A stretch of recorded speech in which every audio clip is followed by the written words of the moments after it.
the Philippines has a number of priorities in ASEAN. And well, formally, this pertains to the role of women in peace building, economic participation of women in the ASEAN economic community, emphasis on the regional comprehensive economic partnership, and a lot others. But I think, in my view, the President has a lot to share. Number one, the President can share the good news about the Philippine economy. Okay? The Philippines is growing very fast. In fact, it's one of the growth drivers in ASEAN as well as for our region. Secondly, the President has something to share about the recent ruling by the Arbitral Tribunal in The Hague, wherein the tribunal decided in our favor on the matter of jurisdiction and admissibility of the case. Meaning, in fact, we probably have been saying all along, we have been right in saying all along that this is an issue which should be decided on the basis of international law, particularly UNCLOS. So even on those 2 points alone, I think it is very important that the President comes over and attend this summit.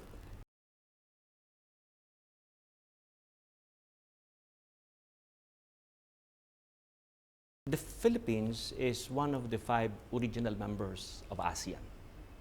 And naturally, it has a big voice within the organization.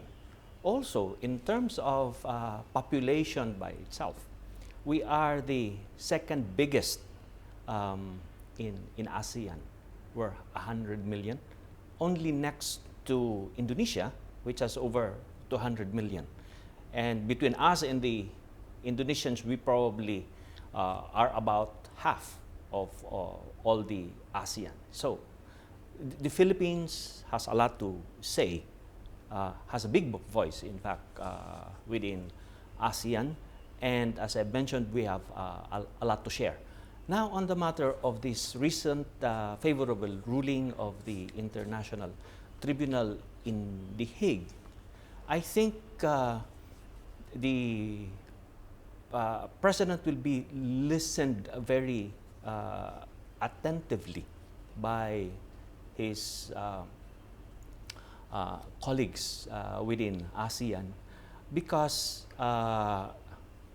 by its recent ruling, okay, we have in a sense already hurdled, okay, successfully the first test. And from what we are seeing now, there are a number of ASEAN countries who have turned around, okay, and have also raised their voice with respect to their concerns about what is taking place in the South China Sea, and including, of course, our West Philippine Sea portion of it. Previously, it was just us and the Vietnamese, but after the ruling had been issued by the tribunal in The Hague, we have been hearing a stronger statements, not only by the Malaysians, the host country for this summit, but also by the Indonesians. So as far as we can see it from here, we're seeing a turning around of the opinions of the other ASEAN countries from their original skeptical view of the path that we have taken.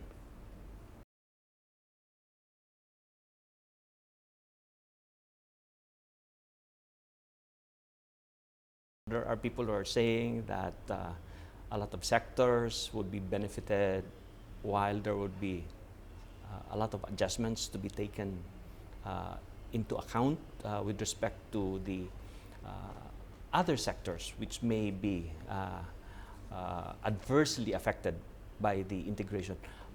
But one probably should look at it from the frame of history, or perhaps one needs to take a longer view about it. If one would remember, the Philippines hosted ASEAN in 2007 in Cebu, wherein it was decided that the process of integration has to be hastened up, and that the establishment of the ASEAN community should be declared at an earlier time, rather than, I think that was 2020, now to be declared this year, 2015. So we have been in this process, on this road, so to speak, towards removing a lot of the impediments to trade. And one of the bigger tests there is the tariff that would be applicable on goods. And a lot of them have been reduced already to zero or to negligible level. So it's not the case that at the end of this year, or by the time that the leaders would sign the KL Declaration on the establishment of the ASEAN community, all of those rates would suddenly become zero. It's not the case. We have been on this road for quite some time. And I subscribe to the view that the ASEAN process is in fact something like a march, okay? It's a journey. It's not a destination.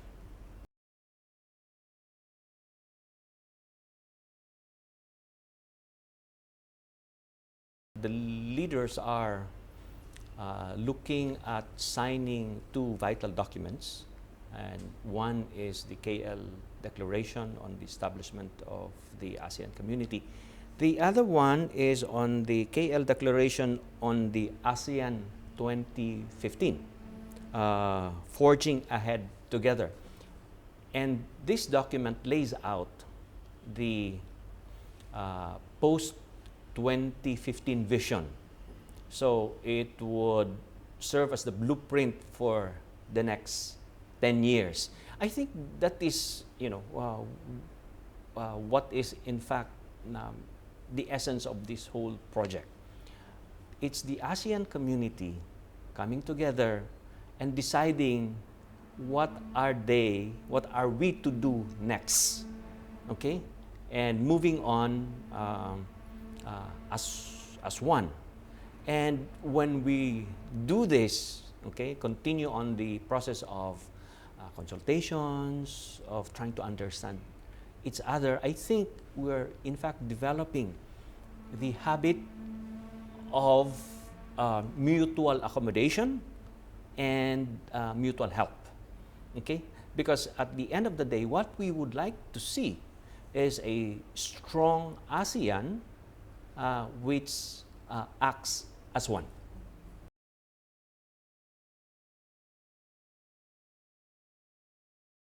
ASEAN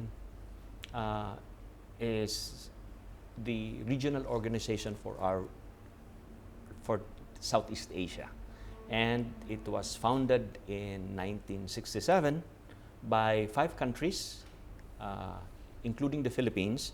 One of those who signed the ASEAN Charter was a Filipino, our then Secretary of Foreign Affairs, Narciso Ramos. Right now, ASEAN has been in existence for almost 48 years, okay? And if ASEAN was a country, okay, and not just composed of 10 countries, we would be representing the 7th largest economy in the world, okay? So the ASEAN as a group matters a lot, and also this is where a lot of the economic dynamism is taking place. Some other regions of the world are barely growing. But in ASEAN, in our region, well, including China, the economies are very dynamic. This is the original home of the tiger economies. And I think as Filipinos, we can be proud that we are now in that league.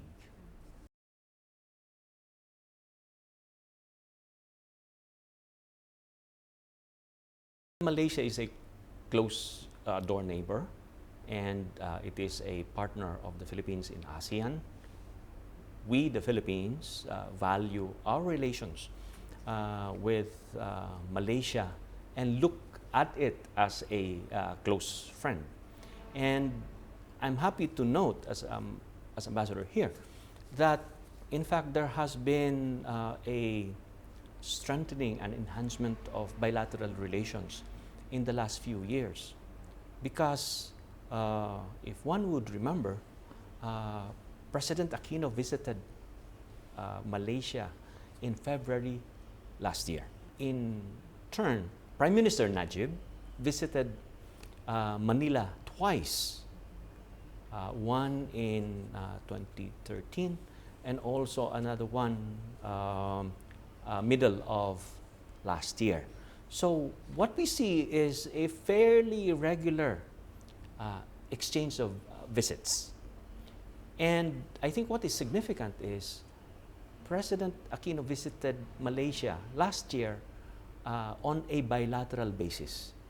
And such kind of visit has not had happened here for quite some time. In fact, when I got here about 4 years ago, one of the questions asked of me was, when would your president be visiting Malaysia on a bilateral basis? Previous presidents, including President Arroyo, visited Malaysia too, and quite frequently, but not on a bilateral basis. And as ambassador, it made me really happy that the president visited on a bilateral basis and not merely for some ASEAN or other events. And also, from what I can see, the relationship in fact has expanded to not only the usual dimensions, political security, but we can see now a blossoming of economic exchanges as well as people-to-people exchanges. As ambassador, I'm very happy to see this almost like ubiquitous Petron gasoline stations which dot the highways of Malaysia. There are about 670 Petron gasoline stations in this country. And that shows the dynamism of Philippine businesses, because we're not just operating in the country anymore. We have gone out. Also, other companies, Philippine companies operating here are PLDT Malaysia, Smart Pinoy, okay? Ramcar Batteries, URC, which is Rubina Foods. We also have Unilab, which operates as UNAM here, and Pancake House. It's getting popular here, and we're looking for the time that Bench would also open shops here in Malaysia.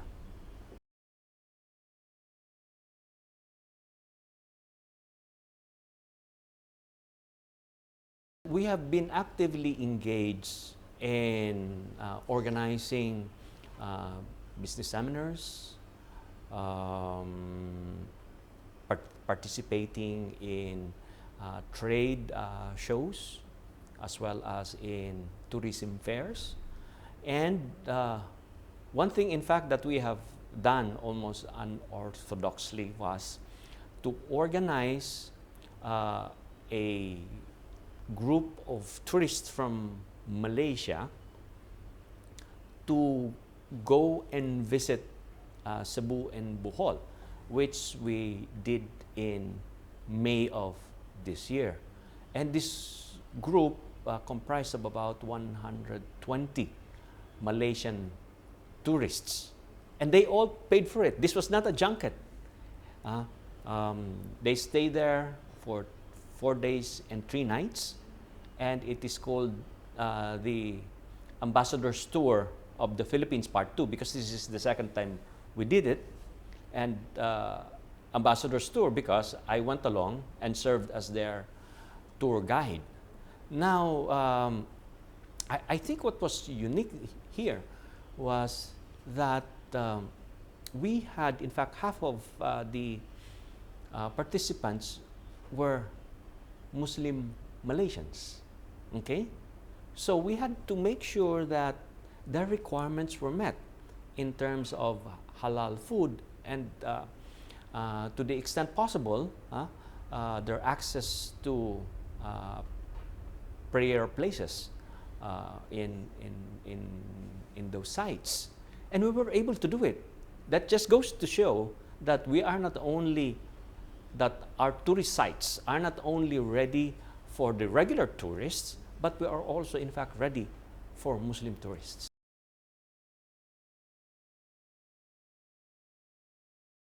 Here in Peninsular Malaysia, we probably have about 100,000 Filipinos, and they are in the engineering sector, particularly in the oil and gas industry of Malaysia, also in the IT services, in education, in hospitality and entertainment. We have a lot of Filipino bands singing in the hotel lobbies of this country, as well as, of course, Filipinos who are in the household services segment. We have been happy to have them here. They are treated properly, and if not, we intervene. And we had the visit of the Labor Secretary recently, Secretary Baldos, and she took the opportunity to engage the employers of our Filipino workers. And in fact, we took the opportunity to give recognition to what we call as model Malaysian employers. So we thought that by giving this recognition, we raise the level of appreciation for our workers, and also appreciation for the employers who have them in their businesses.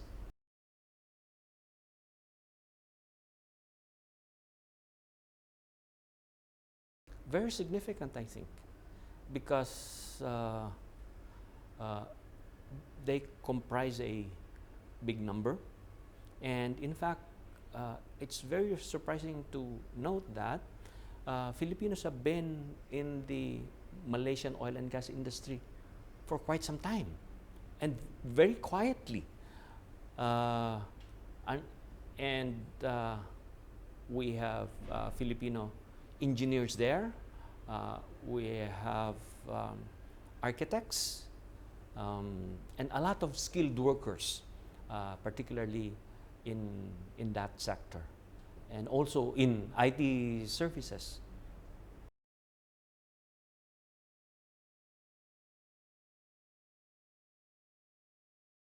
We would like to say to our friends and colleagues in the Philippines that the Filipinos here in Malaysia are united, and that we are all eagerly awaiting the arrival of the President and his delegation, and we are hoping and praying for the success of his mission.